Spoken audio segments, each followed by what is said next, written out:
Zagrebčanki je održana najizazovnija utrka s tubama u Hrvatskoj, 12. Zagrebčanka 512.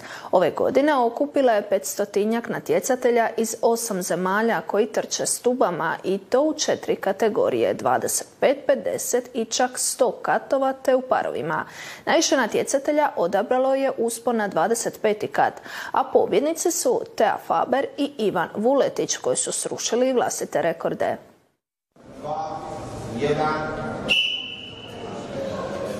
Na zvuk zviždaljke, svaki trkač je krenuo avanturu po Zagrebčanci i tako redom sve do 25. kata. A upravo su ovo bile prepone današnjih trkača u Zagrebčanci, 512 stepenica, adrenalin i volja svakog trkača za što boljim rezultatom. Kako je bilo na utrci? Odlično. Da, odlično. Izazovno, zahtjevno? Da. Ova godina ili već duže godina?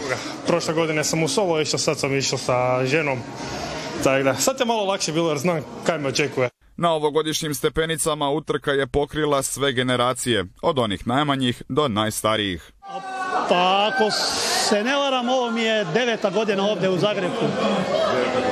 Pa prvi put nisam prošao bar dobro jer nisam znao kako ide, a ostale godine pobeđujem u svojoj kategoriji. Organizatori poručuju, jako smo zadovoljni. Jesmo, jako smo zadovoljni, dakle okupili smo oko 500 sudionika iz 8 država svijeta, strušen je muški rekord staze, strušen je hrvatski ženski rekord staze, tako da presretni smo. Što čini ovu utrku toliko popularnom i međunarodno zapravo zanimljivom?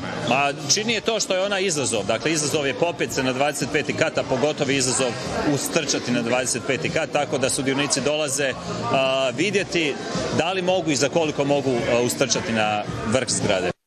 Na utrku se vratio i najbolji hrvatski natjecatelj, trenutno 7. na svjetskoj rang listi, Riječanin Ivan Vuletić. Pa evo, bilo je zahtjevno koji uvijek, rekord je ostvaren. Prošle godine sam srušio rekord koji je stajao 9 godina na 2.33.98. Tad sam popravio za nešto više od pol sekunde rekord, a sad sam ga snizio za još 32 stotinke, tako da evo, jako sam zadovoljan.